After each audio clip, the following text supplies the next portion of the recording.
nome é Dario Baldo Júnior, eu sou neurologista. Hoje nós vamos falar sobre neuroreabilitação. E o que seria neuroreabilitação? Nada mais é do que um processo de recuperação de pacientes neurológicos, ou seja, pessoas que foram ou são acometidas de doenças neurológicas que podem implicar em sequelas, né? Como por exemplo pacientes que sofreram um derrame, o AVC, que é o acidente vascular cerebral, ou mesmo pacientes que são portadores de esclerose múltipla, até mesmo crianças com paralisia cerebral, dentre outras tantas doenças neurológicas. E nesse processo de neuroreabilitação, o ideal é que o paciente seja tratado por uma equipe multiprofissional, seja no mesmo centro de reabilitação ou mesmo que seja em locais diferentes com profissionais diferentes de outras áreas. E nessa equipe multiprofissional, nós temos que lembrar que, além do médico, é muito importante que nós tenhamos a presença do fisioterapeuta, do terapeuta ocupacional, de uma nutricionista, de uma fonoaudióloga, não é mesmo? De uma enfermeira, de um educador físico, muitas vezes de profissionais do serviço social, de um dentista, né? E muitas vezes até outros profissionais. E nesse processo é muito importante que nós tenhamos em mente a importância desses profissionais que não são médicos, mas que são muitas vezes muito mais importantes do que o médico no processo de reabilitação. Até porque é com esses profissionais que os pacientes passam a sua maior parte do tempo, ao constatar que ficou ali uma sequela dessa doença, dessa patologia que o acomete, não é mesmo? E dentro desse processo de reabilitação, a gente não tem como prever, obviamente, quanto tempo irá durar. Doutor, quantas sessões de fisioterapia eu terei que fazer? A gente, como eu sempre digo, a gente não tem que contar o número de sessões, mas sim verificar e observar qual o benefício que você está tendo com a reabilitação.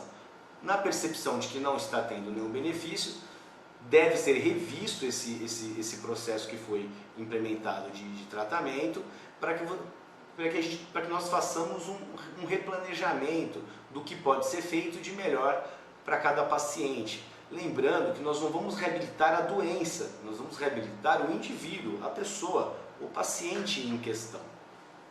Dentro da neurologia, hoje em dia, nós temos várias possibilidades de auxiliar no processo de reabilitação. Uma dessas ferramentas é o uso de uma medicação que é a toxina botulínica, que todos conhecem pelo nome comercial do Botox, não é mesmo? Mas a gente deve informar que Botox é apenas uma das marcas. Existem outras no mercado, como Dysport, como Xeomin, entre outras marcas, que também são utilizadas por alguns profissionais. O que faz essa toxina botulínica, esse Botox, né? O que ele faz, na verdade, é quando injetado no músculo, né? Não é no nervo que é injetado, ele relaxa aquele músculo para tratar o que nós chamamos de espasticidade. E o que é a espasticidade? É quando você tem uma doença que acomete o sistema motor, como o AVC, por exemplo, ou a paralisia cerebral em crianças, né? E o músculo, o braço, fica numa posição enrijecida, ou a perna, ou toda a metade do corpo, ou os 4 membros, de acordo com a distribuição de comprometimento de cada doença. Então esse medicamento faz com que haja um relaxamento dessa musculatura, facilitando uma melhor postura e posição daquele membro, né, para que facilite até o processo de reabilitação, trazendo muitos ganhos ao paciente. Não só uma melhor posição, uma melhor postura, mas também melhora da marcha, né, do equilíbrio, diminuição de dor em algumas articulações que pode ocorrer ao longo do tempo, né, o que facilita muito a vida do paciente no seu tratamento de reabilitação e até para as suas atividades do dia a dia. Lembrando que essa medicação, que é a toxina botulínica, ela não vai trazer de volta o movimento do seu braço.